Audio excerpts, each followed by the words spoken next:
o nosso Deus. Nós vamos estudar hoje, meus irmãos, a pergunta 32 do Catecismo Maior, em que nós veremos a graça de Deus em Cristo Jesus, o nosso mediador. Deus nos dando graça por meio de Cristo. Lembrando que nós estamos estudando uma seção do Catecismo que trata dos pactos. Então, o pacto das obras, que foi o pacto estabelecido com Adão, e depois o chamado pacto da graça, que foi estabelecido a partir de Abraão e consumado na pessoa de Jesus Cristo. De maneira que, a partir de Noé, Abraão, Moisés, Davi, nós temos ali, então, a manifestação da graça de Deus em Cristo. Cristo sendo, já desde o início, mostrado às pessoas para que elas pudessem compreender a grandeza da salvação de Deus, de reunir um povo e salvar este povo dos pecados deles. Então, nós temos aqui agora a pergunta 32, que trata como é manifestada a graça de Deus no segundo pacto. Então, eu vou convidar os irmãos para que possamos ler a resposta a esta pergunta. Como é manifestada a graça de Deus no segundo pacto? Vamos responder? A graça de Deus é manifestada no segundo pacto, em ele livremente prover e oferecer aos pecadores um mediador e a vida e a salvação por ele, exigindo a fé como condição de interessá-los nele.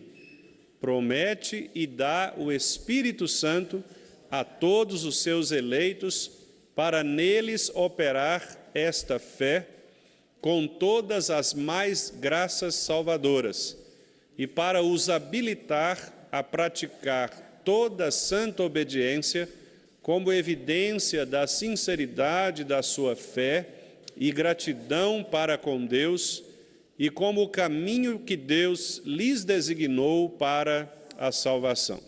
Bom, então os irmãos perceberam que é uma resposta relativamente longa, né? E nós não vamos destrinchá-la aqui hoje, porque nós precisaríamos de mais tempo, porque o meu objetivo nesta pergunta é de nós tratarmos um pouco mais, especificamente, um pouco mais detidamente, cada um destes benefícios que nós recebemos de Cristo Jesus por meio do pacto. Então, nós vamos fazer isso ao longo das demais semanas. Como nós vamos fazer uma pausa, né, da minha presença aqui nas próximas 2 semanas, então hoje eu vou fazer apenas uma introdução a esta pergunta, lendo exatamente os versículos que estão mencionados aqui e apontando, né, algum ou outro detalhe, algum ou outro aspecto que a pergunta nos apresenta. Então, a primeira questão aí, meus irmãos, é que a graça de Deus ela é manifestada no segundo pacto. Então, o que o Catecismo chama de segundo pacto? É exatamente o pacto da graça. O primeiro pacto é o pacto das obras, que foi aquele pacto estabelecido com Adão. E o que são obras na Bíblia? Eu sempre falo a respeito disso para que os irmãos possam sempre se lembrarem, né, desta instrução. Obras diz respeito à obediência, ok? Então, é como se nós falássemos pacto da obediência, né? Pacto de obras. Deus fez o pacto da obediência com Adão, dizendo para ele, olha, não coma do fruto desta árvore.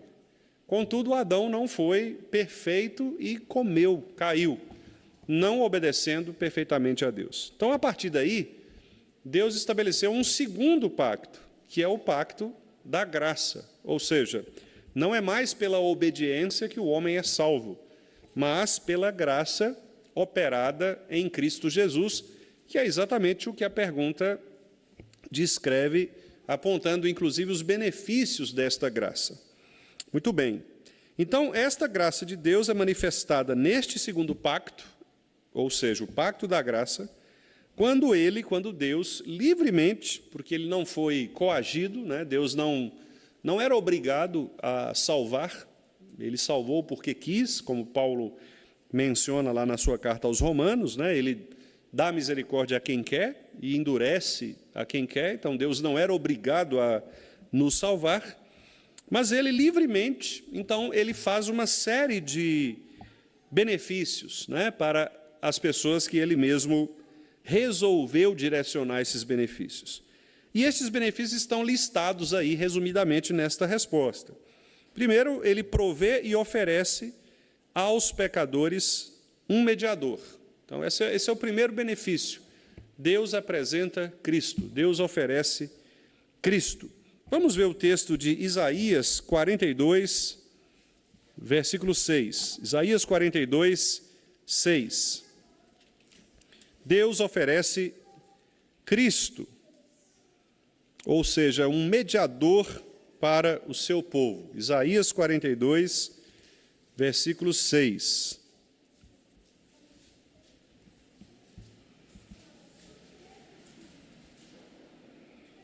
Vamos ler? Isaías 42, 6. Eu, o Senhor, te chamei em justiça, tomar-te-ei pela mão e te guardarei, e te farei mediador da aliança com o povo e luz para os gentios. Aqui o texto, se os irmãos olharem no versículo 1, os irmãos vão perceber que o texto está falando a respeito do servo.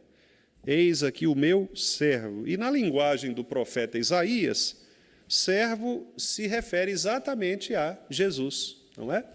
Então, o versículo 6 se refere a Cristo, ou seja, Deus chama um povo e ele dá ao povo um mediador da aliança, que ele estabelece exatamente para salvar o seu povo dos pecados deles.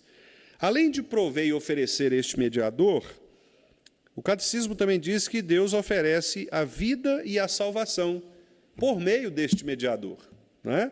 Então, nós recebemos vida e recebemos salvação em Cristo. Vamos ver aqui os textos que são mencionados. Todos eles são do evangelista João.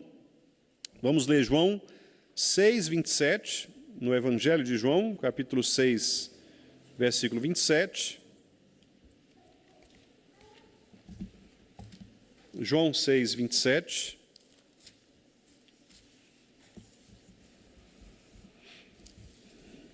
Vamos ler? João 6, 27. Trabalhai não pela comida que perece, mas pela que subsiste para a vida eterna, a qual o Filho do Homem vos dará, porque Deus, o Pai, o confirmou com o seu selo. Então, aqui o evangelista está dizendo, olha, é por meio de Cristo que vocês vão receber, vocês não devem trabalhar, ou seja, no sentido, né, de que, claro que João não está dizendo aqui que nós temos que ser preguiçosos, né, e abandonarmos os nossos trabalhos, ele está falando aqui referente à salvação, né? Nós não podemos obter a salvação ou a vida eterna pelo nosso próprio esforço, pelo nosso próprio trabalho. Esta salvação, esta vida eterna vem do Senhor por meio de Cristo Jesus. Ainda no Evangelho de João, agora no capítulo 3, versículo 36. João 3, 36. Vamos ler. Por isso, quem crê no Filho tem a vida eterna. O que, todavia, se mantém rebelde contra o Filho, não verá a vida, mas sobre ele permanece a ira de Deus. Meus irmãos, esse versículo é muito importante porque os verbos, eles definem muito da nossa teologia aqui, né? Primeiro, reparem que os textos, ou os verbos, eles estão no presente. Então, por exemplo, aquele que se mantém rebelde. Então, observe que é uma pessoa que continua, ela pratica a rebeldia contra Deus. Essa pessoa que pratica a rebeldia contra Deus continuamente, o versículo diz que sobre ela permanece a ira de Deus. Então, repare que essa ira não vem de algum lugar sobre esta pessoa, ela já está. Isso mostra que as pessoas que são reprovadas por Deus, que são chamadas na Bíblia de réprobos, né, ou ímpios, Estas pessoas reprovadas, sobre elas já está a ira de Deus. Então a ira não vem sobre elas, já está, já permanece, porque elas estão condenadas, não é? Então o que acontece é o contrário. Quem crê tem a vida, mas aqueles que permanecem rebeldes, ou seja, não creem, continuam não crendo, eles continuam experimentando, né, a ira da justiça de Deus. O ponto aqui, então, do catecismo é: em Cristo, por este mediador, nós recebemos a vida e a salvação. Vamos ver agora na primeira carta de João. Primeira carta de João, no capítulo 5, versículos 11 e 12. Primeira carta de João, capítulo 5, versículos 11 e 12. Vamos ler o 10 também, 10, 11 e 12. 1 de João 5, 10, 11 e 12. Vamos ler juntos. Aquele que crê no Filho de Deus tem em si o testemunho. Aquele que não dá crédito a Deus o faz mentiroso, porque não crê no testemunho que Deus dá acerca do seu Filho. E o testemunho é este, que Deus nos deu a vida eterna, e esta vida está no seu Filho. Aquele que tem o Filho tem a vida, aquele que não tem o Filho de Deus não tem a vida. Então, os irmãos percebem de novo, com muita clareza, o que João está dizendo, né? Aquele que não crê, ele permanece experimentando a ira da justiça de Deus. Aquele que crê tem, no presente, né? Observe que não é terá, tem. Porque a partir do momento que você crê exatamente porque Deus deu a você a condição para crer. Lembra lá de Efésios, Paulo diz, não vem de vós, mas é dom de Deus, né? Então, a fé é dom de Deus. Então, o fato de você crer no presente já implica que você tem, no momento em que crê, a vida eterna. Você não precisa passar por nenhum processo de discipulado, né? de crisma, de qualquer tipo de catequização, né? O que basta é você crer no sacrifício do Filho de Deus, Cristo Jesus, e nesse momento você tem a vida. Você tem a vida eterna. E isso nós conseguimos e conquistamos, como diz João aqui no versículo 12, por meio do Filho, não é? Então, veja, o catecismo diz que a graça de Deus é manifestada no segundo pacto, que é este pacto da graça, quando Deus, livremente, sem qualquer tipo de pressão externa ou mesmo interna, né? Deus não é pressionado nem por Ele mesmo, nem pela sua própria consciência, porque Deus é imutável em seu ser e em suas perfeições, então Deus não se abala, né?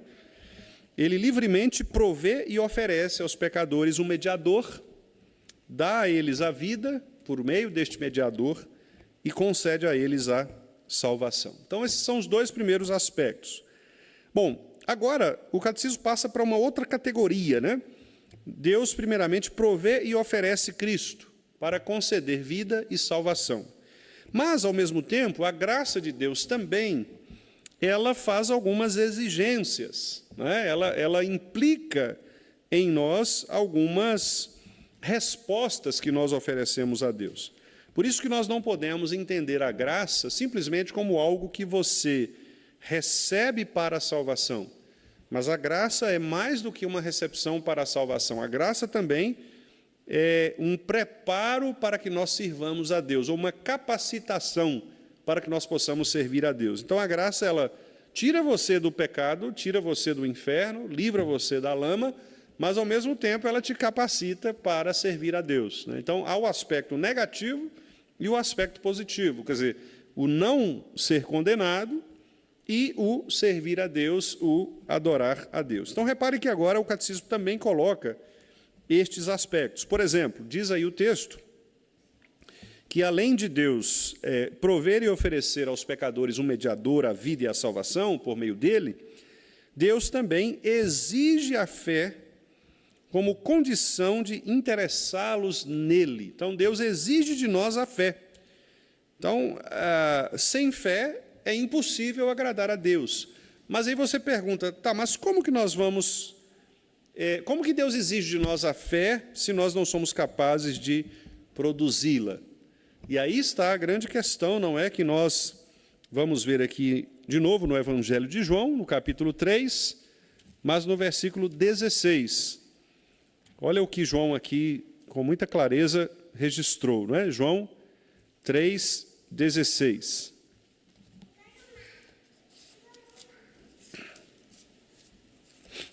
João 3, 16.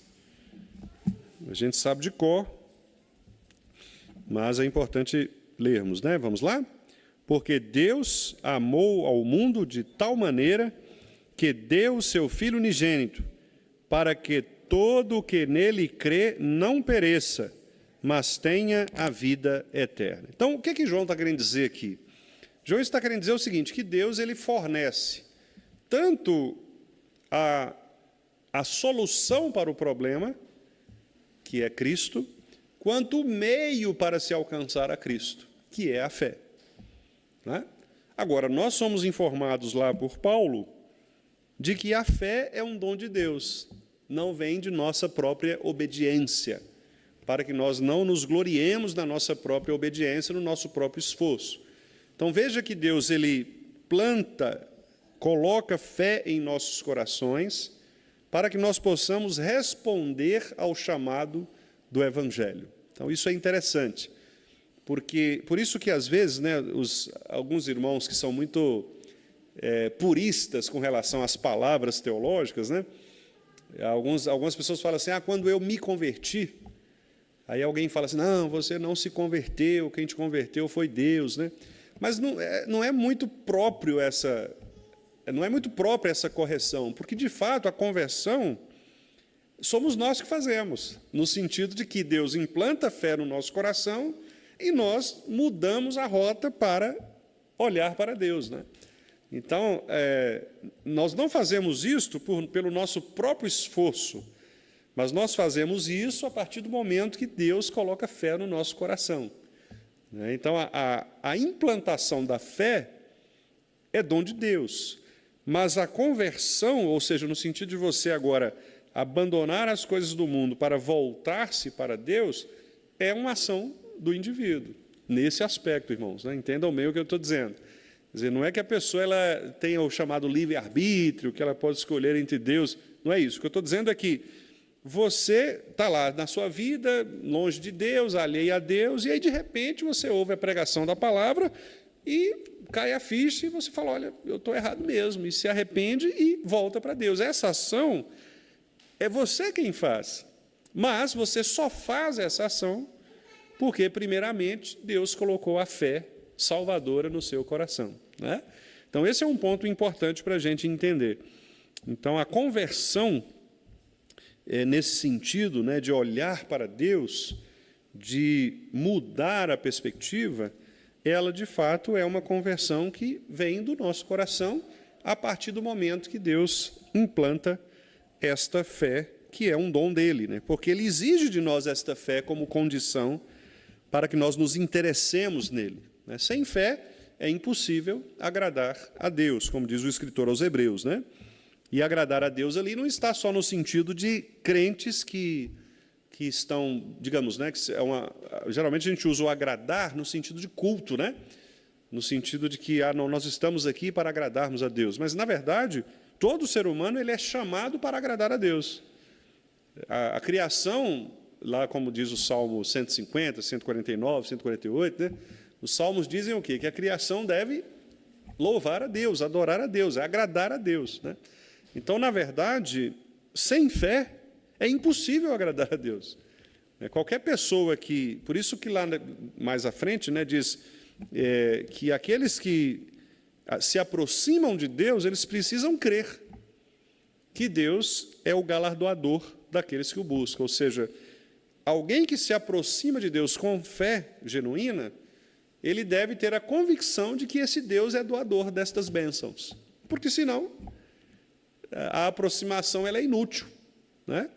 Mais ou menos aquela criança que ela se aproxima do pai ou da mãe, mas sem qualquer tipo de conforto, né? Ou de qualquer pretensão de que ela seja ajudada, seja alimentada, seja limpa, né? Etc. As crianças vêm até nós pais, por quê? Porque elas confiam que nós vamos solucionar os problemas delas, né? Dar um banho, dar uma comida, pôr para dormir, né? Acalentar o choro. Quer dizer, então, para que ela faça isso, ela precisa crer que os pais são capazes de fazer isso. Se em algum momento ela desconfia disso, então o que é que ela faz? Ela corre, né? Por isso que as crianças têm dificuldade, por exemplo, de lidar com estranhos, porque ela não vai confiar, né?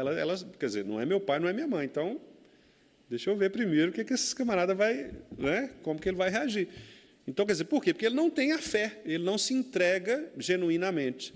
No caso do crente, esta fé que é dada no coração o faz entregar-se genuinamente, né? Buscar a intimidade com Deus.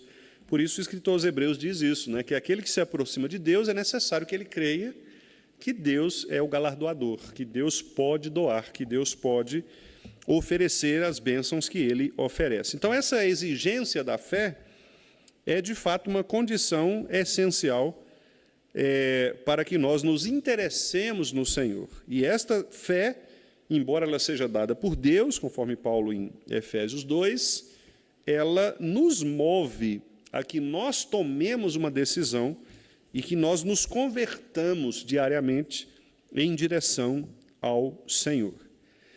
Depois, em quarto lugar, além de nos dar um mediador à vida e à salvação, exigir de nós a fé, diz o texto também que Deus, em Cristo, nos promete e nos dá o Espírito Santo. Dá o Espírito Santo a todos os seus eleitos, né? Por que nós precisamos do Espírito Santo? Porque sem o Espírito Santo, nós não conseguiremos acessar este mundo espiritual, que é o mundo da fé. Sem o Espírito Santo, nós teremos aquele tipo de fé que os teólogos geralmente chamam de fé passageira, ou fé temporária, né? Nós, na nossa linguagem popular, chamamos de fogo de palha, né? Que é aquela motivação inicial pela simpatia com o Evangelho, ou com a igreja, e você ali se insere naquele contexto, mas o coração, você não está disposto mesmo a mudar de vida, a se voltar para Deus, né?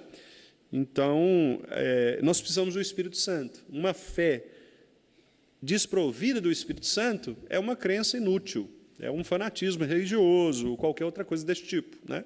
A fé genuína, ela sempre vem acompanhada do Espírito Santo. Por quê?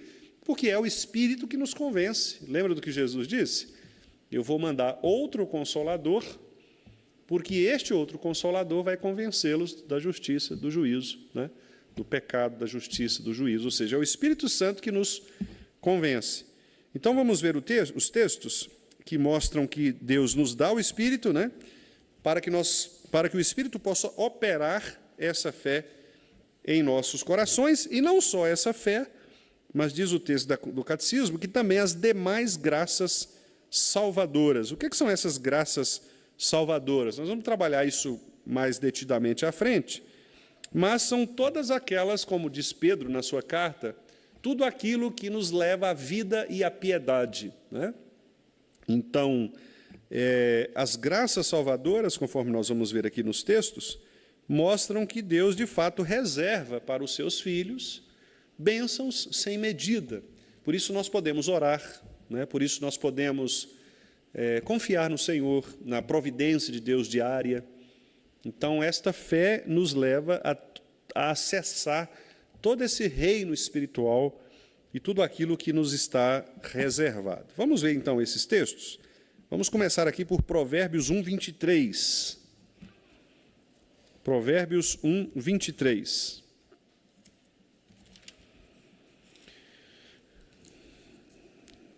Provérbios 1, 23.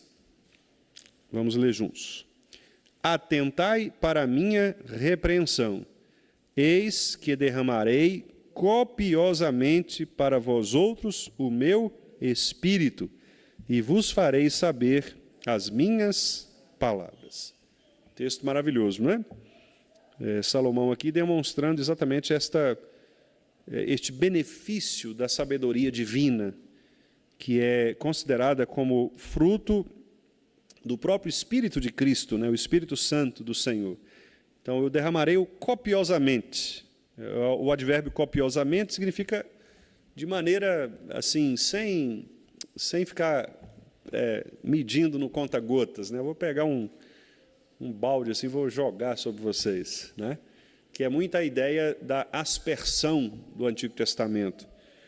Daí a ideia dos presbiterianos, né, da teologia presbiteriana, do batismo por aspersão.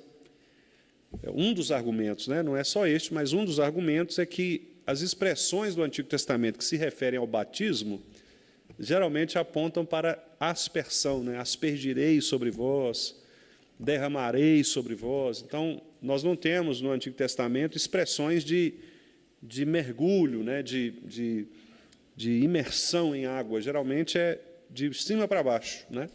Derramarei sobre vós, aspergirei sobre vós, né? Sempre a ideia de cima para baixo. Então, esse é um dos argumentos que a gente utiliza para o batismo por aspersão, né? Não é o nosso foco aqui, mas é porque eu me lembrei, né? Porque aparece esse termo, derramarei copiosamente. Vamos ver também Lucas 11:13. Lucas 11:13.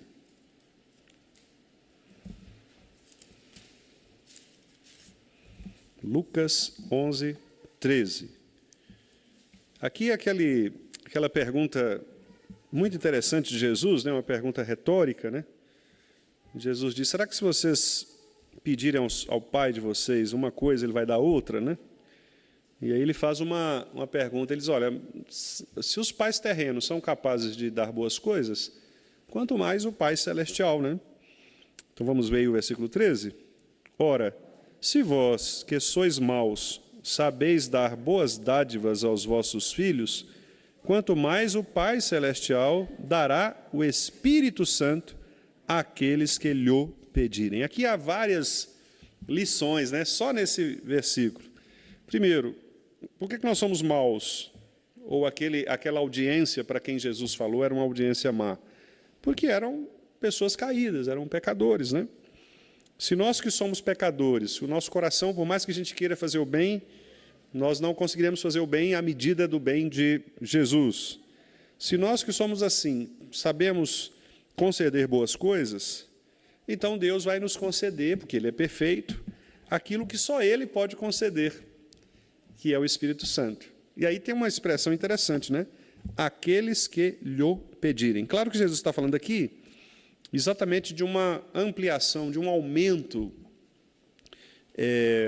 de fé, ou de um aumento espiritual, de um crescimento espiritual, né? Que é o enchei-vos do Espírito, ou aumenta-nos a fé, né, dos discípulos. Então, encher-se do Espírito é exatamente esta condição que nós temos de acessar de maneira mais íntima a presença do Senhor. Lembra lá de Hebreus. É necessário que aquele que se aproxima de Deus creia que Ele existe e se torna galardoador. Então, não é só crer que Deus existe, é crer que Deus existe, mas que também Ele é o doador de todas as coisas. Porque você pode ter uma pessoa que acredita em Deus, não, Deus existe. Mas esta fé é uma fé demoníaca, porque Tiago diz que até os demônios creem, né, dessa forma, sabendo que Deus existe. Agora, que Deus é o galardoador, no sentido de dar coisas boas a seus filhos, para crer nisso, de fato, é preciso a fé verdadeira, ou a fé que é do Espírito Santo de Cristo. Então, nós devemos pedir mesmo, irmãos, pedir em oração, Senhor, dá-nos mais do Teu Espírito Santo, né? Porque esta oração é uma oração que vai nos capacitar para crescermos na graça e no conhecimento do Senhor. É uma oração bíblica, né? Quem sabe colocarmos isto como foco das nossas orações. Senhor, dá-me mais do Teu Santo Espírito, né? Eu quero mais do Teu Santo Espírito. Porque quanto mais do Espírito Santo nós tivermos, maior será o nosso nível de compreensão, o nosso nível de intimidade, a nossa relação com Deus, que é espiritual, que é Espírito, né? Deus é Espírito, e importa que os seus adoradores o adorem em Espírito. Então, por isso, Quanto mais do Espírito Santo nós tivermos, mais próximos de Deus nós estaremos. E nós sabemos daquelas coisas que nos afastam do Espírito Santo, né? Porque Paulo diz que há obras da carne e há obras do Espírito. Então, aquelas obras da carne, elas se opõem às obras do Espírito. O fruto do Espírito é amor, alegria, paz, longanimidade, né? Aquelas oito condições ali: amor, alegria, paz, longanimidade, benignidade, fidelidade, bondade, mansidão e domínio próprio. 9, né? São 9 gomos ali do fruto do Espírito que contrastam com as chamadas obras da carne, né? Então, nós temos que pegar aquela lista e olhar o que eu tenho mais aqui, né? Pesar na balança. Porque se a nossa lista pesar mais para o lado da carne, nós entraremos naquele dilema de Paulo, né? De que onde há a evidência carnal, a evidência das obras da carne, obviamente o Espírito tem sido apagado. Nesse sentido, não apagueis o Espírito, né? Ou seja, não permita que a boa palavra, que o fruto da graça de Deus seja anulado na sua vida por causa dos seus pecados. Os irmãos podem perceber que, geralmente, quando uma pessoa ela começa a pecar e ela dá vazão ao pecado, né? Ela começa a gostar de pecar, seja qual for o pecado, né? Geralmente, a gente associa muito com pecados da área da sexualidade, porque são aqueles que talvez nos tocam mais, né, no sentido público, né, do juízo que se faz. Mas eu estou mencionando aqui qualquer pecado, né, que você se lembre aí de que a gente mesmo cometa. Quando você começa a gostar desse pecado, elogiar esse pecado e, às vezes, até se gabar de pecar dessa maneira, né? Tem pessoas, por exemplo, que são irascíveis, né? A pessoa que se ira com facilidade, e aí ela usa um argumento que é uma qualidade que é boa, mas com um argumento falso, né? Ela diz assim: não, mas eu sou sincero mesmo, eu sou verdadeiro mesmo, eu falo na cara da pessoa, né? Só que pode ser um pecado, esse negócio de falar na cara, pode ser um pecado. Talvez você esteja sendo uma pessoa irascível, né? Agressiva, sem mansidão, sem domínio próprio. Então, aí a gente quer, às vezes, justificar. Então, quando você pode perceber que, geralmente, quando a gente escolhe um pecado para gostar desse pecado, você se afasta, né, dessa condição espiritual de piedade, de arrependimento, né, de voltar-se para Deus, de reconhecer os seus próprios pecados. Então, isso é nosso, é do ser humano caído. Todos nós estamos sujeitos a isso, né? Todos nós, indiscriminadamente, todos nós. 1 Coríntios 12, 3 e 9. Vamos ver agora Paulo escrevendo aos Coríntios. Primeira carta de Paulo aos Coríntios, capítulo 12. Capítulo 12, versículos 3 e 9. Esse é um capítulo complicado de Paulo, né? Porque ele começa a discutir sobre os dons. Tinha gente na igreja de Corinto que achava que era mais importante do que outros, porque eles tinham certos dons que eles classificavam como mais espirituais, né? Vamos ver aí o que Paulo diz no versículo 3, 1 Coríntios 12, 3. Vamos ler. Por isso vos faço compreender que ninguém que fala pelo Espírito de Deus afirma anátema Jesus. Por outro lado, ninguém pode dizer Senhor Jesus, senão pelo Espírito Santo. E o 9. Há outro no mesmo Espírito a fé, e há outro no mesmo Espírito dons de curar. Aqui é só para mostrar, não é? Esta palavra Espírito vai aparecer aí várias vezes nos versículos seguintes. Os irmãos podem até passar os olhos aí, dá até para contar, né, rapidamente. No versículo 4, 5, todos eles aí vão aparecer, né? Versículo 7, 8, 9, né, os irmãos vão perceber, versículo 11, né? A palavra Espírito aí vai ser repetida várias vezes, porque o que Paulo quer mostrar é exatamente isso, que a verdadeira espiritualidade é diferente daquela espiritualidade que os coríntios estavam querendo evidenciar. Os coríntios estavam pensando que a verdadeira espiritualidade era a manifestação de dons particulares, né? E Paulo está falando, não, gente, o dom particular, se ele não estiver conectado ao bem principal da igreja, que é a edificação coletiva, que é o corpo, então não vale de nada. Não adianta você falar 5.000 palavras numa língua estrangeira, se você não produz edificação do corpo, isso não vai servir para nada, né? Não adianta nada você ter dom de misericórdia, de cura, o que é que seja, se você usar isso para se exaltar, para se tornar famoso na igreja. Os irmãos aqui já devem ter tido a experiência, eu já tive a experiência, lá no norte de Minas, tinha uma senhora que era muito conhecida, né, pelas, entre aspas, né, as orações fortes. E eu me lembro de gente, dona Beth, falar assim, não, vamos lá na casa da dona fulana, porque ela vai orar por nós, né? Quer dizer, como se o poder estivesse na vida daquela pessoa, né? Ou estivesse ali no fato de você se dirigir àquela pessoa, né? Então, isso é muito perigoso. Paulo está falando, não, irmãos, o Espírito ele age em todos nós, à medida que nós nos submetemos a esse Espírito, né? Ele age no corpo de Cristo. Então, ele diz aqui, a outro no mesmo Espírito ele dá a fé, e a outro no mesmo Espírito. Quer dizer, o Espírito não é diferente, porque Deus não guerreia contra si mesmo, né? Deus não guerreia contra si mesmo. Aliás, foi um argumento que eles usaram contra Jesus, quando Jesus expulsou os demônios, né? E que eles chamaram Jesus de Belzebu. Os irmãos lembram disso? E Jesus dá o seguinte argumento, fala, peraí, mas se eu sou Belzebu, então eu estou lutando contra meu próprio reino? Quer dizer, como é que eu vou expulsar Satanás se eu mesmo sou do reino de Satanás? Não existe, né? Jesus mostrou a incoerência deles, né? A mesma coisa aqui. Se nós somos irmãos em Cristo, nós devemos agir debaixo do mesmo Espírito. Então, o pastor Wendel tem o dom do ensino. O ensino guiado pelo Espírito. Mas outro irmão tem o dom de misericórdia, por exemplo. O irmão não tem o dom de ensino, às vezes é até muito tímido para falar em público, mas é um irmão que está preocupado sempre em atender as pessoas que são necessitadas da igreja, está sempre de olho, ajudando, levando os problemas para o conselho, para a junta diaconal. Quer dizer, é o mesmo Espírito. Não é isso que Paulo quer dizer. Não há um dom mais elevado, um dom melhor do que o outro, né? Tanto é que Paulo, quando fala sobre o ministério pastoral, né, ou dos presbíteros, né, dos bispos, dos supervisores lá que ele usa, ele diz assim, excelente obra almeja. Mas ele não chama aquilo de dom, né? Ele chama de serviço.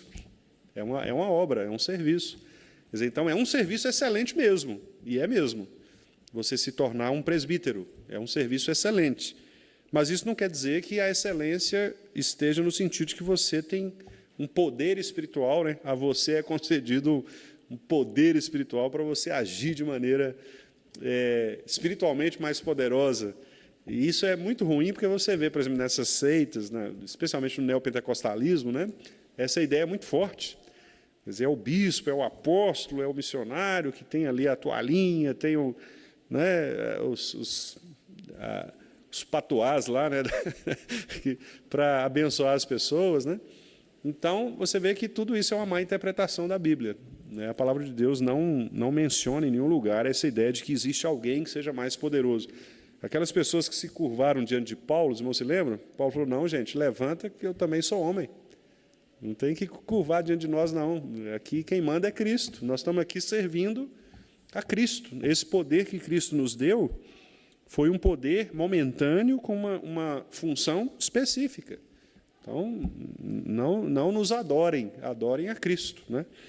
Então, esse Espírito é dado a todos os eleitos, diz aí o catecismo, para que esse Espírito opere em nós, não é? Nos dê a verdadeira fé. E também nos dê, meus irmãos, todas as demais graças salvadoras. Vamos ver aí Gálatas 5, 22 e 23, foi o texto que eu mencionei, né? Mas nós vamos ler aqui, Gálatas 5, 22 e 23. O fruto do Espírito. Então, essas graças que o texto do Catecismo chama de graças salvadoras. Por que elas são salvadoras, irmãos? Porque o texto de Paulo entende que tudo aquilo que Deus nos dá pelo Espírito é um modo de nos salvar dos nossos próprios pecados. Quando Paulo escreve, por exemplo, a Tito, ele diz lá que foi dada a graça salvadora a todos os homens, né? O que é essa graça salvadora? Toda vez que nós pregamos o Evangelho e ensinamos a ética cristã às pessoas, nós estamos transmitindo a elas graças salvadoras. Então, mesmo que a pessoa não seja salva do inferno, ela poderá ter uma vida menos problemática se ela se voltar para alguns dos ensinos da ética cristã. Por isso que algumas sociedades, sociedades, países, sociedades organizadas em torno do cristianismo fiel, geralmente são sociedades mais ajustadas, né? Geralmente são sociedades, são países de uma educação melhor, de uma visão humana melhor, de uma cultura melhor, né? Se a gente pega a história, por exemplo, a história geral, você vai perceber que os países que tiveram a influência da reforma protestante foram países que se desenvolveram mais, né? Muito embora agora alguns deles estão realmente precisando novamente de uma reforma, né? do evangelho novamente, mas naquela época os países que se fecharam à reforma foram os países que depois perderam a sua influência cultural, né? Basta os irmãos olharem, por exemplo, a diferença que existe do ponto de vista cultural entre Alemanha, Inglaterra, Suíça e Portugal e Espanha, por exemplo, né? Você não tem... A gente costuma brincar, né, Bruno? Fala que de Portugal nós temos Cristiano Ronaldo, Saramago e o vinho do Porto, né? Que são coisas boas assim que nós podemos mencionar, né? Mas você não tem grandes filósofos, você não tem assim, né, uma produção diferente da Alemanha, por exemplo, diferente da Holanda, diferente da própria Inglaterra, da França, né, em que você tem ali movimentos que foram movimentos reformados. Então, é nesse sentido que o catecismo chama de graças salvadoras, né?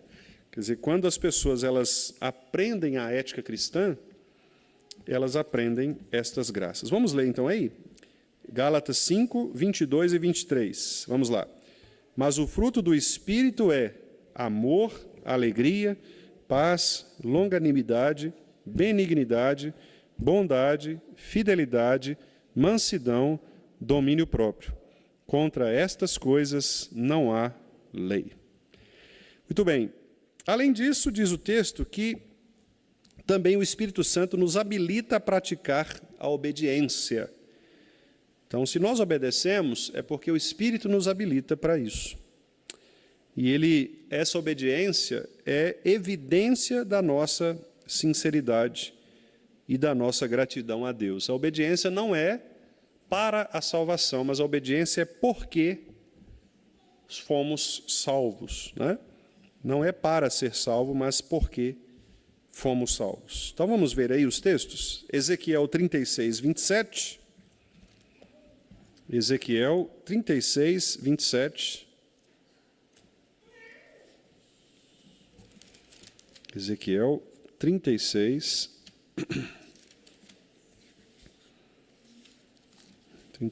27. Ezequiel 36, 27. Vamos ler juntos? Porei dentro de vós o meu espírito, e farei que andeis nos meus estatutos, guardeis os meus juízos e os observeis. Estão vendo? Então, não só nos dará o Espírito, mas também nos fará andar, guardar e observar os estatutos do Senhor. Então, é o Espírito Santo que nos habilita a esta obediência. Vamos ver Tiago 2, 18 e 22. Tiago 2,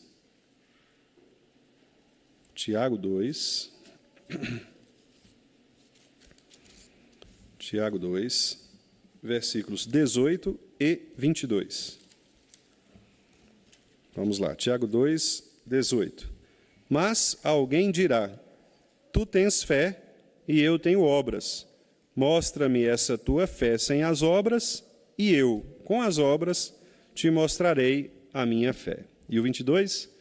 Vês como a fé operava juntamente com as suas obras. Com efeito, foi pelas obras que a fé se consumou. Então, é claro que nós sabemos que o que Tiago está fazendo aqui não é uma contradição a Paulo, né? Como se Tiago estivesse defendendo que nós precisamos das obras para a fé. Na verdade, é o contrário, né? Ele está dizendo que esta fé, ela produz obras. Então, em outras palavras, se você não é obediente a Deus, este é um sinal muito evidente de que você não tem a verdadeira fé, né? Se você não obedece a Deus, não guarda os mandamentos, não ama a Deus, não anda de acordo com a palavra do Senhor, muito provavelmente você não tem a fé verdadeira. Porque aí você não cumpre aquela profecia lá de Ezequiel que a gente leu.